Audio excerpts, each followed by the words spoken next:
And what's next is the channeling from Adirondda and Kryon. So what we'll do is a meditation before that. So come back into that beautiful place and space of balance and close your eyes gently and just breathe softly and try to come more into your body with your breath. If you'd like to place your hands on your belly again and use that as a position that helps you remember what part of your body is really breathing, that it's your lungs and your diaphragm, it's not your shoulders and your upper body. And breathe in through the nose and out through the nose, softly, deeply. And as you do, notice if there's any holding in your body, and just let that soften, let it relax. And with each breath, you can go more and more deeply into a place of softness, into a place of quiet, inner quiet, a place where the mind is disconnecting so that the body can have healing, so that the body can have balance. We can use our mind as a tool to heal our mind and our body, but it needs direction. And when we use our breath, it receives direction. So continue your breathing and just notice the shifting in the inner part of your body. Notice the softness in your neck, your face. And notice if your chest, the heart area of your body, is open when you breathe. And just connect to that along with your belly and let that open. Your heart is like a chalice. Imagine that it's a beautiful vessel that is open to receive, that it's been cleared now, and this chalice is ready for love. It's ready for honoring. It's ready to be a part of divine communion with the source of love. Keep breathing into that place. Keep letting your body soften and turn into a vessel of receiving, a place where healing is, a place where light grows and love grows, a place where the all that is can connect to all of you, that nothing is missing, and that you are one with the source, and that you are a sacred being that is beloved, and that you do receive and resonate so beautifully in every fiber of your being, your open, soft, receptive being. Take a breath.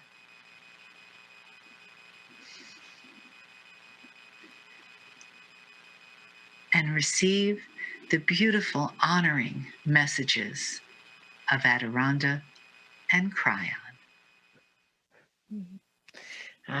So it is good day to you again.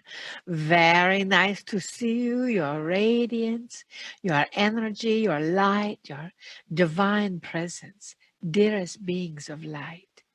So you know the energy is just beginning to open up after we've all been cloistered inside for the past couple of months. Cloistering inside, even though it may have been an additional stress upon you, is really what this is about going inside and acknowledging that energy, that wherewithal, that flow of focus that is coming in to and through you. So as you went inside, not just inside of your home, but inside of your soul, what is it that you found? Did you find a few cobwebs that you get the opportunity to wipe out? Or did you find some bright sunny skies that the energy that is coming in is illuminated just for you? It matters not what you found. What matters is that you do something about that which you find. So those cobwebs, they represent old energies.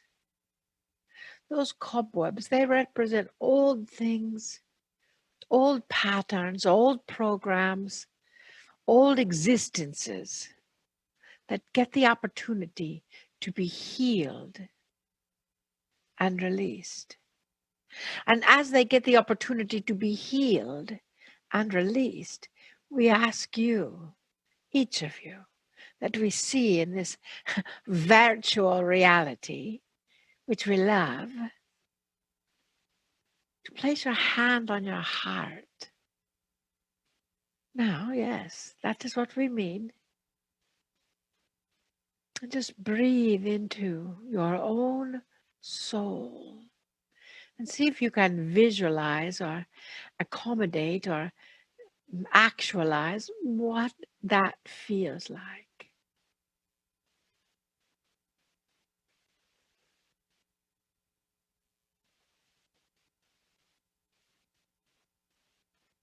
So,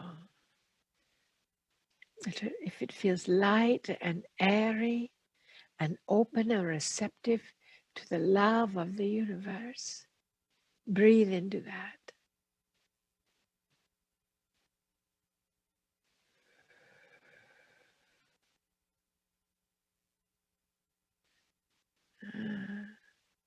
If it feels a bit stuck, a bit of tromping around or cobwebby or a little too much dust in that soul of yours, let us just bring in an iridescent, angelic vacuum cleaner. We prefer the cobalt blue variety. And just visualize that vacuum cleaner pulling all that old energy that no longer serves your highest good, your highest joy, to just suck that into the iridescent, angelic, cobalt blue vacuum cleaner.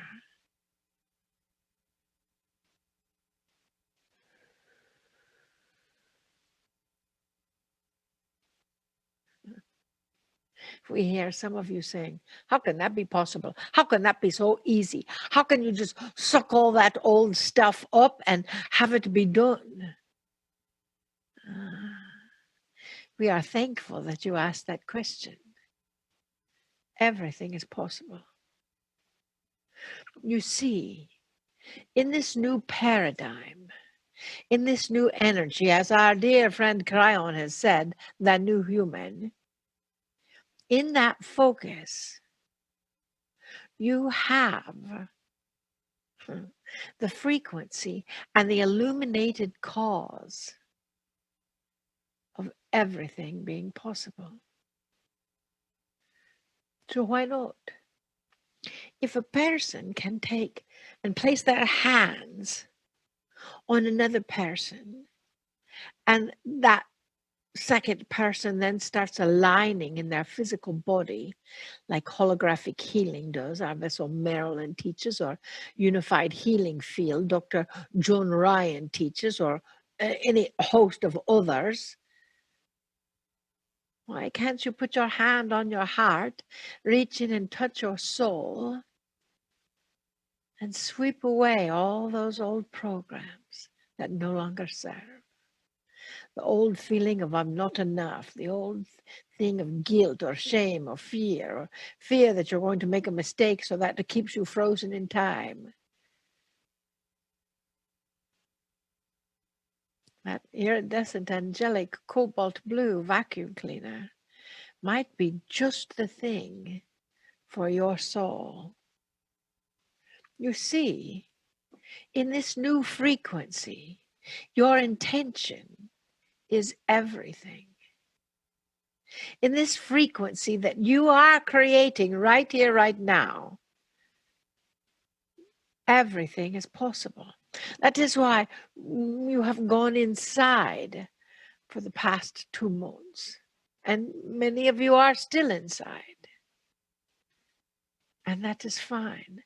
That is why in that capacity, your nature is to explore those avenues that are around you. That is your nature. Now, it may have been programmed out of you, but again, we are helping you release those old programs. So instead, breathe into anything that no longer serves and just allow it to be removed with intention. Now, it may not be scientifically documented, but we believe science will catch up with us eventually. Because everything else is. And everything is possible. You see, that is the new frequency the earth is embracing. That is the new energy that this planet is coming to and through. That is why the entire planet, for the first time in the history of this planet, that is why all the beings on this planet are being touched by one thing, something that is contagious.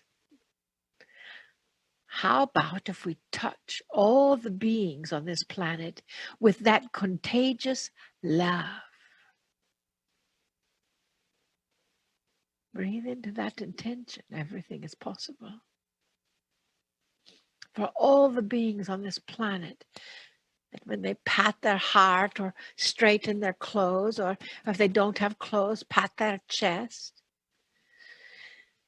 and feel that new awakening energy of love. Everything is possible. Remind yourself of that when you have doubts.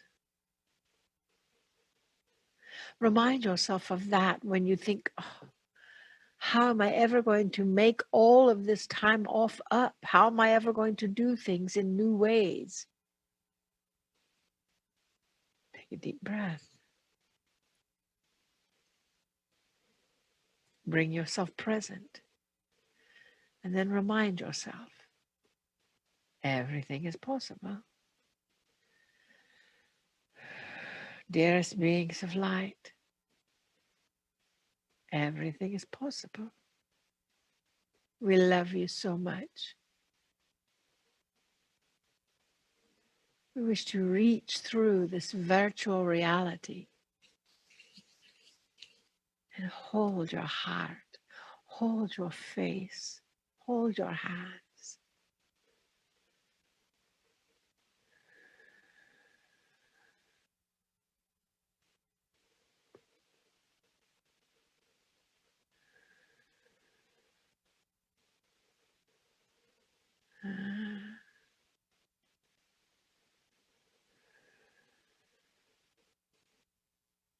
After all,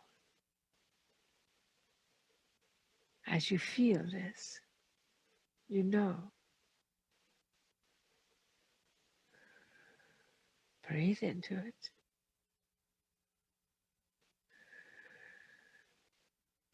Everything is possible. We love you. We touch your heart. And we bid you namaste. Namaste.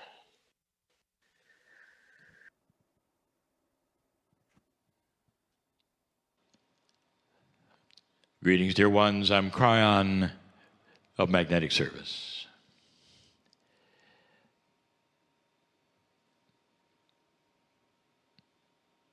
I'm aware of what is happening right now. So aware of those listening, watching, especially those in what you would call real time. You're on a media at the moment that opens itself up for so many others. And so there are those who might see this for the first time, who would never come physically to a meeting. It was the plan of these meetings in general when they began. And so the audience is different. The audience is often larger. And there are those who would come and see the channelings, perhaps for the first time. And it's very interesting to see what the perception is of what they're seeing. What's going on during channeling? Truly, what is happening? There are some who might see it for the first time who are perhaps asked to watch it, and they'll roll their eyes and leave the room. They'll say, this is really, it's not for me. It's pretty silly. Not being aware at all that channeling has been the way of message giving spiritually since the beginning of humanity. Did you ever wonder how so much of the profound, beautiful, compassionate scripture of so many belief systems was written all over the world? And you would say, well, that was the men and the women doing this, and really. When you take the Holy Scripture and you hold it to yourself and say, it's the Word of God, I'm doing this and I'm doing that, and you read it and you see in there the profundity is there, and the beauty that is there, and the truth that is there. Do you think perhaps, just perhaps, it came from a higher source through the individual who wrote it? We have given you this message for so many years that even in the scriptures that in this country you know so well, that the apostles perhaps are sitting in prison writing beautiful things by candlelight. And out comes from them, far beyond anything they could write, comes that which is the message of Spirit, the love, the wisdom, the compassion. And it goes right on the page. They're channeling, dear ones. And they always have. This is the way of it. It's not always an angel that has to appear and give you words. It happens through humans. It always has. And the issue with so many is that say, well, that was then, this is now. You don't have permission to be an apostle. You can't do that. And we say, at what point, dear ones, did God stop loving you enough to give you words and messages? What was the cutoff point? What were you told was the cutoff point where God doesn't care about you anymore? Or does it continue in different ways, perhaps not in an ancient book, but perhaps day by day for now, because the love of God continues, the joy continues. There are others who will look at this and say, well, you come in as an authority. I can tell by your voice, and it's always that way. It's an authority figure. I better sit at your feet and listen. Well, it doesn't. Dear ones, that's what you were taught. Anything from the other side of the veil must be important, more important than you are. Maybe even a father figure. You better behave, you better sit down, you better listen. That's not true. I want you to use your heart right now. Who's talking? Right now, who's talking? I'll tell you, whether you want to believe it or not, it's a family member who knows your soul. When you're not here, dear ones, we frolic in the skies. It's a metaphor. When you're not here, the family's together, we dance. That's a metaphor. I'm your family. You're in 3D. You're participating in this expression on the planet, going through the issues. I have come in to help as a guide. That's what we do. Every single channel, a guide, a family member, one who takes their arm, puts it around you for a little while, says, I love you, I love you. Can't you tell? I love you. Not an authority figure in the sky, not somebody you're supposed to bow to. That's who I am as I speak to you through this human being. This is the third channel at 4, talking about blocks and filters. The one today is easy, but the most misunderstood of all. Let me take you to a place that you may or may not remember. Childhood is interesting. If you had a good one, it was beautiful, and you remember it, you can go back and say, I wish I had that again. It wasn't that great. And if you didn't have a good one, it's blocked. You don't even want to think about it. You moved on, and you don't want to be there. But the way it's supposed to work, and for so many of you, the majority, is that when you were a child, you thought as a child. And when you were a child, you did childish things.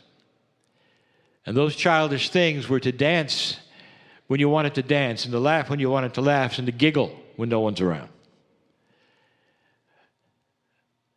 And that is called joy.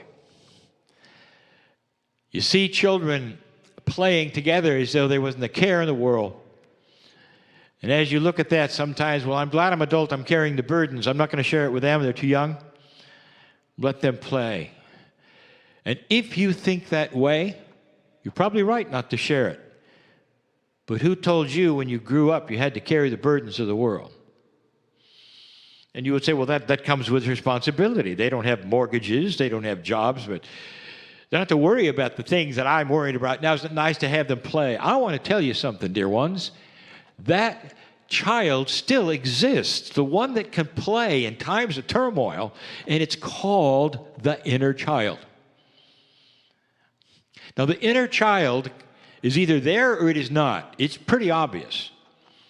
In you, in your friends, in your colleagues at work, it's obvious. There are many who are taught, mostly by their parents and what they see around them, that when you're adult, you put away childish things. You don't think as a child, of course. Therefore, you wouldn't dance or giggle when no one's around. In fact, you do it so much so that be careful you don't look silly. You got to have a solemn face. Smile occasionally when it's appropriate to smile. When you meet somebody, make sure you smile. But make sure you don't giggle much. Make sure you don't dance. It's not acceptable. You know you're an adult. So you have a lot of adults running around solemn-faced all the time, no matter what.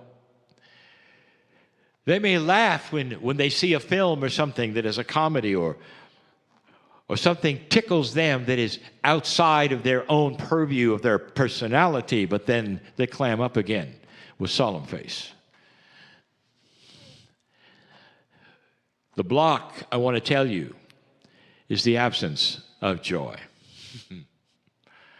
The block is the absence of joy. The human being was designed to carry God inside and all the joy that comes with it. That being a child is a rehearsal for being an adult.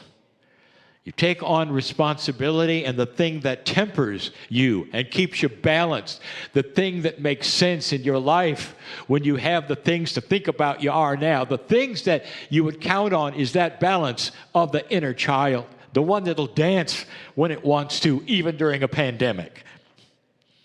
The one that will laugh at themselves or even giggle a little and say, I know things don't look good, but I've got something else inside that I can claim, and that is the joy that I've learned as a child is still there. And dear ones, I'll tell you something I have said before, and you may or may not believe this. Listen to me. The ones with inner joy will live a lot longer than the solemn-faced ones. They will. The solemn-faced ones will go along with the program. They'll look at the chart, and they'll see how long they're supposed to live, and they will live that long. They bought into all of the things that a child would never do. The inner child changes your chemistry. The inner child changes your balance, the way you think, changes your consciousness, helps you get through the problems of the planet, the ones you have right now. Who are you among these? Are you the solemn-faced? Are you the ones that don't smile much? I'll tell you, the ones around you have noticed. I'll bet your friends don't either, because the solemn-faced ones attract solemn-faced ones. And the ones who have the inner child, they attract the inner child ones. And pretty soon you see the grouping. The ones that are dancing and having fun, and the ones that stand off to the side, solemn faces, and say, what's wrong with them acting like children? And those ones that act like children, the ones that have inner joy, will be around a lot longer. It's a block. Maybe you didn't really think about it. It's a block. There's a filter you can use even today, even if you are one of the ones who never really brought their inner child along as they became adult. There's a filter. There are some that are even proud of not having their inner child. My partner was with one who never smiled, and he said, where is the child in you? And he says, it's where it belongs. It's outside, buried in the backyard. That was a human being who thought they had put everything in its place because they were now an adult. There's a filter for this. Again, the filter is that which you will not let in inappropriate things. It's a filter, a bubble around you that you can start defining for yourself. Defining for yourself. The bubble is something that is new. It's a tool where you can change that which comes at you and at the same time recognize it as it gets filtered out. I will not let things of this world define my child. I will not conform to fear. My filter will filter out any inappropriate thing and let the joy through, let the inner child through. I will giggle at inappropriate times if I want to and not have to explain it to those who glare at me because I might be a happy man or woman. That filter is mine to have. And I will recognize things that might change it coming my way. I will see for the first time myself as someone perhaps who should smile more or laugh more. I will relax into the arms of God knowing these things will pass which are anxious in my life. And the higher my consciousness becomes and the more joyful I am, my light will attract solutions that might cause my solemn face.